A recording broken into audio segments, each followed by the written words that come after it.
What's up? Welcome to another random memory tips video. I'm gonna give you 5 tips on how to use and how to build your memory palaces, your journeys, so that you can store the things that I've been teaching you and memorize them forever.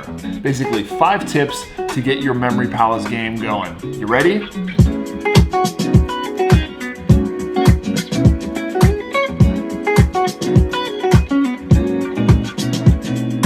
All right, so the first thing most people ask me is, where do I start? How do I build my first memory palace? How many palaces do I use? What do they look like? What should I try to make into a memory palace? Does it have to be real? Does it have to be imaginary? All these questions. So hopefully my 5 tips will cover those. Let's start with the first one. The first tip I have is something to just get you started. For those who have never built a memory palace before, this is an instruction so that you know where to start. And my tip is choose 5 places, 10 locations each. Basically, think of 5 places you've lived, places that you've interacted with. I'm not talking about one specific location in a room. I'm talking about a place that has many locations, if that makes any sense. So your house, right, has many rooms, has many corners, many pieces of furniture, or your office, what else? Your high school, things like that. So choose 5 places, and to get started, I would recommend choosing 5 things that you're in frequent contact with. So things that in the present you go to a lot, that you don't even need to think about. You know them very well. Your house, your apartment, maybe your parents or your significant other's house or apartment, your office, your favorite movie theater, whatever. 5 places and then 10 locations on each. So remember, a memory palace is a space that you use to navigate through mentally. So you need to have a start and a beginning. So when I say 10 locations, I'm talking about the first location being where you start and the 10th location being where you end. And of course, there's got to be points in the middle so that you have 10 distinct points along your path. Now, these 10 locations need to be in some type of order. The order you want to choose is the way you would walk in it naturally. A common example I give is use your house, start at the front door, right? That seems like a very easy first place to start at. And then you want to end maybe in your bed, something like that.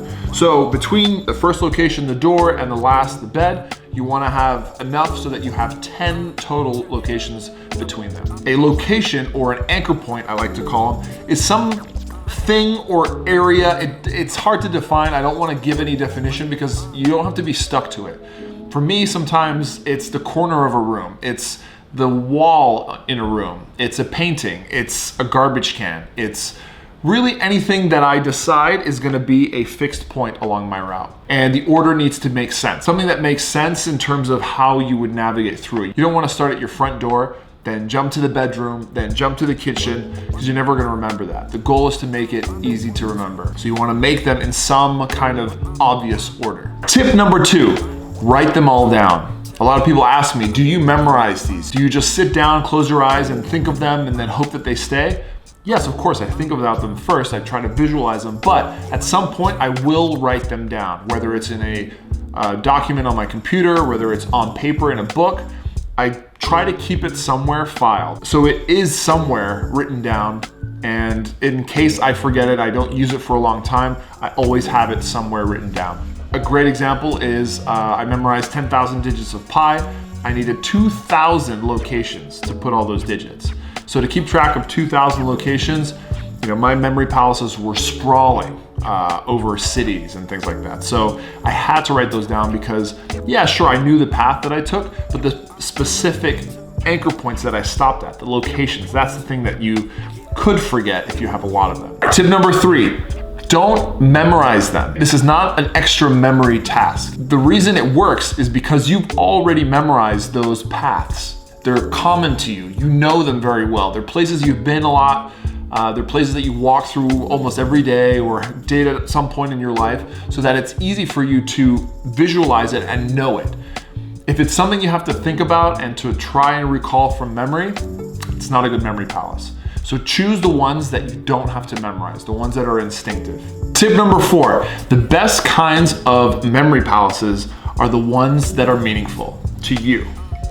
I can't tell you what's meaningful. I can suggest using your house, your apartment, whatever. But ultimately, it's gotta be a place that means something to you, that has some attachment to you, whether it's emotionally a place that you've been to and it means something, or you've just spent so much time there. A lot of people, I've seen them draw boxes on a piece of paper and number parts of the room, 1, 2, 3, 4, 5, 6, 7, 8, 9, 10. And that's their memory palace. And I look at that in horror because it is the most unmemorable memory palace you'll ever encounter. How are you supposed to remember one corner of the room from the other? And what if you're gonna do multiple things you need to memorize? You're just gonna draw boxes all day long? I don't think so. Come up with something that is meaningful. Meaningful is memorable. And finally, tip number 5. It doesn't have to be a home or a building. It can be an outdoor space. It can walk through a park. It can be on the water, whatever. It doesn't have to be contained inside some wall structure. Okay? I know memory palace sounds like you gotta have some type of palace type thing, but that's not the case. I've seen people use all sorts of things with great success. And on top of that, be creative. Maybe you play a lot of video games, maybe you watch a lot of movies, maybe you read a lot of books. So what you can do is take those places or places from those books. Maybe you know them very well. Maybe you play these online fantasy games that have these huge sprawling maps. Use those maps as your memory palace if you know them very well. I can think of some of the N64 games I used to play in middle school. I remember the GoldenEye maps. I remember the Mario 64 maps. I could use those. Those are meaningful to me. They're my childhood, you know? So be creative and don't be stuck with just using a building. You can also use movies. Movies scene by scene. If you know all the scenes in order, that's a path through a space. Not a typical physical space, but it is a space nonetheless, and it is a series of locations, a series of scenes, if you will.